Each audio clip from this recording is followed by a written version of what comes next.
ครอบครัวนี้สมเจ้าเป็นครอบครัวที่คนลาวมองว่าเป็นครอบครัวขี้เกียจที่สุดในโลกและบ่ยอดได้ไปฟังกันให้สัมภาษณ์ของลาวแล้วบอกว่าบ้านเรานี่หญ้าแฝกนี่ก็บ่มีแล้วก็ไม้ไผ่บ้านนี่ก็หายากบ้านเรานี่หายากอีหลีและถ้าหากจะเอาใบไม้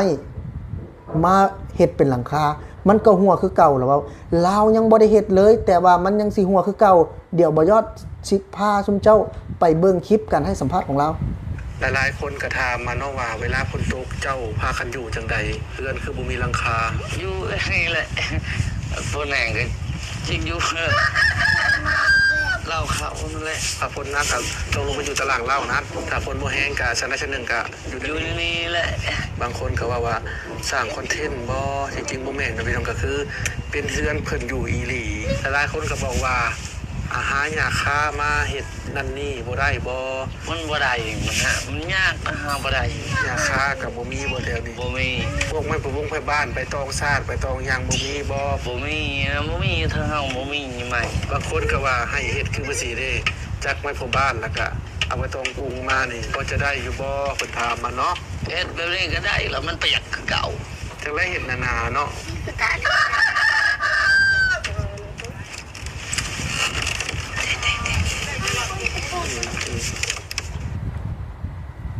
นั่นล่ะสมเจ้ามันหายากอีหลีบ้านเราน่ะหาจังก็บ่ได้คันใบไม้คือโลกโซเชียลแล้วก็หลายๆคนที่เขาเคยเฮ็ดนี่นะที่เขาเคยมุงบ้านเขาสมัยก่อนเนาะสัก20ปีที่แล้วที่แบบว่าบ้านเฮายังอาจจะยังบ่มีสังกะสีแบบว่าเฮายังจนอยู่หลายคนก็แนะนำว่าเอาใบไม้เอาใบนู่นใบนี้แต่เราบอกว่ามันก็เปียกคือเก่านะเราอยู่แบบนี้แหละมันจังแบบว่าสบายดีเพราะว่าสวัสดีครับสบายดีครับผมสบายดีป่ะพ่อนสบายดีครับก็คือประเด็นเรื่องนี้มันก็มีมาโอ้เป็นเกือบ2 อาทิตย์เลยได้เนาะเพิ่นก็ไปถ่ายอัปเดตเรื่อยๆนะอันนี้คือต้องขออนุญาตเนาะทางบ่าวพรสตูดิโอเนาะอันนี้คือพวกเฮาบ่ได้ออกมาโจมตีหรือว่าออกมาเว้าให้เสียหายอันนี้อยากมาถามความคิดความเห็นของบ่าวพรอันนี้ก็พรคือกันเจ้าคิดจังได๋จะเห็นคลิปนี่เด้อในความคิดของเจ้าที่แบบเฮาก็เป็นคนลาวแล้วก็เป็นคนบ้านนอกคือกันนี่นะอันดับแรกเนาะเฮาต้องเว้าเรื่องการโจมตีของโลกโซเชียลเนาะในมุมมองของข่อยที่เขาเว้ามามันก็ถูกบางคนนี่ก็ว่าเล่าขี้ขาดที่สุดในโลกได้เว้าเล่านะบางคนก็ว่าเล่านี่บ่ดูบ่มันว่าบางคนนี่เล่าบ่เฮ็ดบางคนนี่ก็ไปเฮ็ดแต่มากระเด้งงับว่าซั่นเพราะว่าเรามีลูก3คนเด้มันก็แม่นได้แม่นความเขาในมุมมองแม่นได้สำหรับข่อยแต่ว่าคนเฮามันก็ความแบบว่าขยันหรือว่าความสร้างชานี่มันแตกต่างกันเนาะในมุมมองของข่อยเนาะความดูความมั่นมันแตกต่างกันซึ่งที่เขาเว้าคือบางคนว่าเป็นยังเจ้าคือบ่หาเอาใบไม้ไม้หญ้านี่มาเฮ็ดมาปูเนาะมันก็แม่นได้เพราะว่าอยู่ประเทศลาวเฮานี่เนาะเรื่องใบไม้ใบตอกนี่มันก็ยังพอมีเนาะพอมีบัดนี้ถ้าบันบ่มีเนาะเว้าเรื่องบ่แม่นสิไม้หรือว่าอีหยังก็แล้วแต่เนาะถ้าบ่มีก็ไปขอญาติพี่น้องมันก็ได้เนาะแต่ว่าเราบ่หาเราบ่เฮ็ดเนาะมันก็ทุกในมุมมองที่เขาว่าไอ้เป็นหยังคือบ่เฮ็ดบ่สร้างขี้ข้านมันก็ถูกได้ในมุมมองคือเฮาเห็นบางคนนี่ก็คอมเมนต์ว่าบ่ต้องไปซอยแล้วดอกว่าซั่นจังซั่นจังซี่เด้แล้วแต่มุมมองเนาะนี่ก็มุมมองความคิดไผมันนะพี่น้องบ่มีไผผิดแล้วก็บ่มีไผถือเน้นย้ำนะทุกคนนะคือในส่วนตัวของบ่าวเตพ่นนี่ก็ได้เฮ็ดคลิปนี้ไปหลายรอบแล้วก็มื้อนี้ก็อยากมาถามบ่าวพรอีกว่าคิดจังได๋เนาะมื้อได้เห็นคลิปแนวนี้นะในฐานะเป็นลูกชาวไร่ชาวนาคือกันนะแล้วก็เฮาก็ผ่านจุดนั้นเคยบ่ซานพากระแตะแล้วก็เฮ็ดเอาไปตองเฮ็ดฟ้าเที่ยงนาเฮาก็เห็นพ่อเห็นแม่เนาะว่าง่ายๆถ้าเป็นเฮาเนาะมันต้องดิ้นรนได้อย่างเช่นเจ้าบอกว่าใบไม้บ่มีเนาะบ้านเฮาบ่เชื่อบ่ว่าใบไม้บ่มีบ่เชื่อได้เป็นหยังบ่เชื่อมันเป็นไปบ่ได้อยู่ลาวเฮาสิบ่มีใบไม้นี่มันมีหลายอย่างเนาะแม้กระทั่งเพิงนี่ยังมาก็ยังมีเอาง่ายๆบ้านเจ้านี่สมมุติว่าใบไม้ใบตองกุ้งหรือว่าใบซาดนี่เพิ่นขายบ่หรือว่าเพิ่นให้ซื่อๆสมมุติว่าจักได๋ให้ซื่อๆสำเฮาไปหาคอนี่เขาก็บ่ได้ทีดอกคือจังซี่พี่น้องเนาะใบไม้นี่มันบ่ได้เกิดประโยชน์หยังแล้วมันก็บ่ได้เป็นเงินเป็นทองนี่มันเกิดมาแล้วมันก็ล่วงหล่นมันเกิดแต่ละปีมันจะหมุนเวียนเนาะนะบางคนนี่บ่พรเพิ่นเว้าว่าอ้ายผู้นี้ที่เป็นเจ้าของเฮือนนี่อายุยังหนุ่มยังแน่นได้จะว่าประมาณว่าเราอายุเท่าใด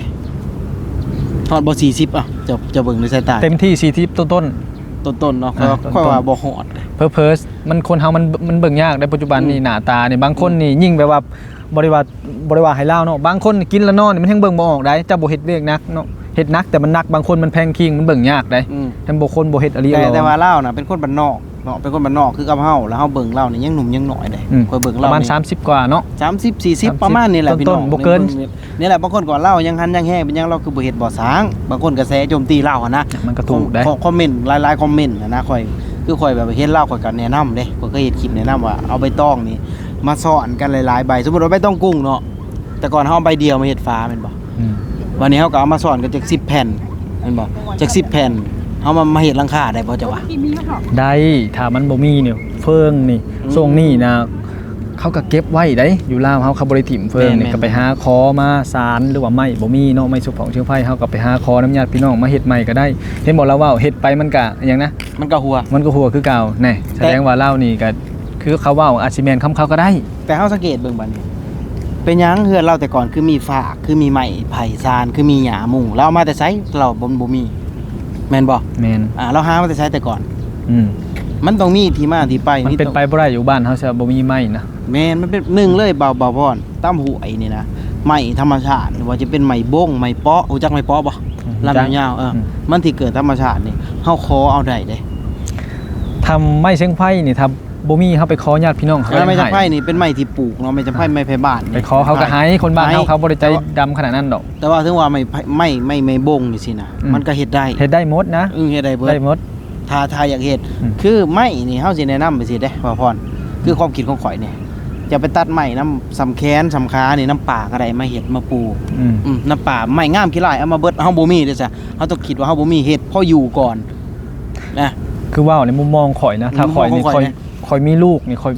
นั่นใดก็แล้วแต่ข่อยบ่ปล่อยถึงขนาดนี้ในมุมมองของข่อยนะแต่คนอื่นบ่ฮู้ได้ คือบางคนนี่ว่าฝนตกนี่เจ้าสิอยู่จังไดฝนตกนี่เขาเบิ่งคลิปแล้วนะก็เปิดคลิปให้เขาเจ้าเบิ่งนะเขาว่าฝนตกเขาสิไปนอนจังไดเขาว่า ครับ อืม คือเฮานี่โอ้ยบ่ได้ได้น้ำตาไหลได้อย่างน้อยเนี่ยเฮาก็ต้องหาใบไม้ใบหญ้าหรือว่าหาอิหยังก็แล้วแต่ที่ว่าบ่ให้พ้นมันบ้านเฮามันธรรมชาติก็ยังอุดมสมบูรณ์นะมันหลายวิธีแก้มันบ่ได้อยู่แค่ใบไม้ใบหญ้ามันหลาย หนึงเลย ออกไปก็หันอีก ก็พ่อเคยเห็นบอกเขาเจ้าเอากาบไม้ไผ่นะกาบไม้ไผ่ไปไว้บ้านนี่เขาเจ้ามาสอนกันนี่เขาจะเฮ็ดพานี่งามเด้ มันเฮ็ดได้หมดได้ นะทุกคนนะข่อยก็บ่เชื่ออีกนะว่าในความคิดของข่อยบ่เชื่ออีกว่าคนชีทีกาบไม้ไผ่บ้านนี่นะไปหาแกะเอาน้ำ ที่มันหล่นมันล่วงอะนะข่อยบ่เชื่อว่าคนชีทีนะถ้าอยากเห็นแท้อันนี้ในความคิดของข่อยเนาะข่อยบ่ได้โจมตีคือใบไม้ที่เฮาเคยใส่มานี่ว่าจะเป็นใบตองกุงเนาะพี่น้องไทยฮู้บ่แล้วก็ใบต้นชาติพี่น้อง ใบ นะ ต้นชาติ ต้นย่างได้เบิดนะ ได้เบิด ว่าแต่อยากเฮ็ดนะคือเฮามันบ่มีเด้จังได๋จ้ะเฮาก็ต้องดิ้นรนคือจะว่า คือครอบครัวเฮาแต่ก่อนเนาะอันนี้สิเว้าให้บ่พรฟังซะให้ทุกคนฟังแม่นี่อึดเขาเด้แต่ว่าพาลูกให้ดิ้นรนข่อยนี่ไปซาวหน้าเขาเจ้าไปขุดหน้าเขาเจ้าเล่นตะกี้ข้าวนี่บ่กุ้มกินในเหล้าบ่มีแต่ในติ๊บบ่เคยขาดแม่ที่ดิ้นรนขนาด แม่ข่อยนะเราเป็นผู้หญิงนะพี่น้องพาข่อยเลื่อยไม้เฮ็ดต้งเฮือนอยู่จักบ่เฮ็ดเส้นค้างเฮือนหั่นน่ะพาข่อยเลื่อยไม้เด้เพราะว่าข่อยเป็นคนบ่มีพอเนาะข่อยใหญ่บ่ฮู้จักความข่อยเฮ็ดเวียกใดแล้วพาข่อยเฮ็ดเลย แมนทุกคนมันต้องดิ้นในบ่าวทุกคนเลย มันดิ้นอะลี ต้ ได้ องดิ้นได้ ยอมรับ ทุกคนนี่กว่าสิมีบ้านหลังน้อยๆอยู่มันเป็นเรื่องไงคือเฮาทุกวันนี่ถามว่ามีเฮาก็บ่ได้มีเฮาก็เป็นทุกคนจนแต่ว่ามันต้องดิ้นมันต้องสู้เนาะ แม่นแม่น มันต้องสู้ได้เพราะว่าเฮาสิปล่อยเลื่อยตามเลยมันก็บ่ได้เนาะเพราะว่าคือว่าหั่นแหละเนาะคือว่าแหละมันแนวคิดภายแนวคิดมันเนาะเว้านี่มันก็ค่าอยู่ตรงนี้ค่อยว่าได้ คือข่อยก็เห็นแบบว่าอันนี้เขาบ่ได้ว่าดูถูกคนหรือว่าให้คนเนาะบางครอบครัวที่เฮาเห็นเนาะอยู่กัน 4-5 คนจังซี่คือบ้านข่อยนี่มียามนี่เขาเจ้าก็ตัดอ้อยเด้บ่พรตัดอ้อยนี่ก็มัดหนึงก็บาทกว่าเด้มัดหนึงบาทกว่าบัดนี้ใน1มื้อนี่เต็มที่ถ้าขยันนี่มื้อละ200 บาท แล้วมันนี่ข่อยเห็นว่า5คนนี่เป็นหยังเขาคือบ่พากันไปตัดอ้อยไปหาเงินนั่นน่ะเป็นหยังเขากินแล้วเขาคือนอนคือว่าย่างลิ้นน่ะนะเป็นหยังบ่เฮ็ดเวียกนะข่อยเบิ่งครอบครัวเขาเจ้าก็บอกว่าง่ายๆซะข่อยก็บ่ได้ดูถูกคนดอกเพิ่นน่ะบ่กุมกินแน่เขานั่นจะปากหันนะข่อยมาเบิ่งว่าโอ้เพิ่นนี่ครอบครัวนี่เป็นคนขี้คร้านเด้ข่อยเบิ่งหันนะอันนี้ว่าเปรียบเปรยให้ฟังนะพี่น้องแต่บ่ได้ว่าเป็นครอบครัวใดเนาะคือสิ่งที่เฮาได้เห็นอันนะพี่น้องนะคือคลิปนี้นี่ก็อยากออกมาแสดงความเห็นแม่นบ่พรบ่ได้ดูถูกติ บ่ได้ทุบ่คนเฮาทุกคนมันก็ยังบ่มีไผรวยกับไผดอกถึงกันอยู่แต่เฮาก็ดิ้นรนไปเรื่อยๆหั่นแหละเนาะ ความพยายามแล้ว ความพยายาม แล้วก็ความอดทนแล้วก็อยากเฮ็ดอยากมีความรู้ความมั่นว่าซั่นนะเนาะพี่น้องเนาะ แม่น นะคือเพิ่นว่าแหละเท้าเฮ็ดบ่หยุดบ่เซานี่ จักมื้อมันก็จะเป็นมื้อของเฮาเด้ แม่น เห็นบ่สมมุติว่าเอ้าหมู่นอนตื่น8:00 นเช้านี่เฮาตื่นแต่5:00 นเช้านี่บ่พอว่าเฮาสิได้จักเวียกตื่นมา เฮาไปฮอดใช้มาแล้วได้สำ ว้ายหมู่8:00 นนี่เฮาไปหน้ากลับมาเลยได้ เฮา เฮาได้เวียกหลายเวียกเลยได้ กับข้าวนี่ให้ลูกให้เต้าแล้วบ่ได้จังไปหันไปหนี แม่นแต่ถ้าว่า7:00 นยังบ่ตื่นแต่บ่นอนนี่ก็อันนี้ก็ยากได้พี่น้องในการใช้ชีวิตนี่ยากได้เพราะว่ายังเฮาเป็นลูกชาวไร่ชาวนาเนาะบ่แม่นว่าตื่นมาแล้วไปเข้างาน9:00 นจังซี่แม่นบ่อันนั้นเขามีรายได้เขามีอันนั้นมันคนละเป็นหยังคนละหน้าที่กันหั่นน่ะ แม่น แม่นบ่การใช้ชีวิตถ้าคนอยู่ในเมืองนี่เขาตื่น7:00 น8:00 นแต่เขาไปเฮ็ดงาน10:00 นหรือ9:00 นเขาก็ตื่นได้เพราะว่าเขามีในเวียกงานเฮ็ดเขามีเงินมองหันเด้เลี้ยงเขาแล้วก็มีเงินตรงนั้นมาพัฒนาชีวิตเขาแม่นบ่ แม่นๆ แต่สำหรับคนบ้านนอกเขานี่ถ้าว่า7:00 น8:00 นยังบ่ทันตื่นที่นอนนี่โอ้พี่น้องเลยนะจะเป็นถือว่าเรื่องที่แบบยากได้พี่น้องสิพัฒนาชีวิตตัวเองได้ถ้าตัวเองบ่มีเลยนะ แม่นๆคือเฮาใหญ่มากพอเฮานี่ตื่นมานี่บ่เห็นอะไรพอนอนข้างๆบ่เห็นแล้วพ่อแม่เฮานี่ตื่นตั้งแต่5:00 น6:00 นเช้า6:00 นนี่ไปฮอดใช้แล้ว5:00 นนี่เขาตื่นแล้ว 1เข้าแล้ว 1ข้าวแล้ว เกือบเป็นกระไก่แล้ว เฮาตื่นมานี่โอ้ข้าวนี่ตอนเฮาน้อยพอจะจำความได้เนาะตื่นมานี่ข้าวน้ำชำปลาเพิ่นหนึ่งไว้เบิดแล้วได้เฮาตื่นมา6 โมงเนาะเด็กน้อยเฮาตื่นจากบ้านนั่นแหละ อืมเอาพี่น้องเนาะคืออันนี้ประสบการณ์ แม่น ที่เล่าให้ฟังเนาะพี่น้องเนาะอ่ะพี่น้องคลิปนี้ก็คิดเห็นจังไดพี่น้องก็คอมเมนต์กันเข้ามาเบิ่งเด้อพี่น้องเด้อ พ่อแม่พี่น้ เนาะ อง กคลิปนี้ก็ขออนุญาตแล้วก็ขอโทษบ่าวพรเนาะบ่าวพรสตูดิโออันนี้บ่ได้ออกมาโจมตีหรือว่าใส่ร้ายแต่อย่างใดเด้อบ่าวพรเด้อคลิปนี้ก็ขออนุญาตมาเผยแพร่ต่อเนาะคือความคิดความเห็นของบ่าวพรเพิ่นแต่ความคิดความเห็นของบ่าวเตยพ่นแน่พี่น้อง แม่น สบายดีพี่น้อง สวัสดีครับ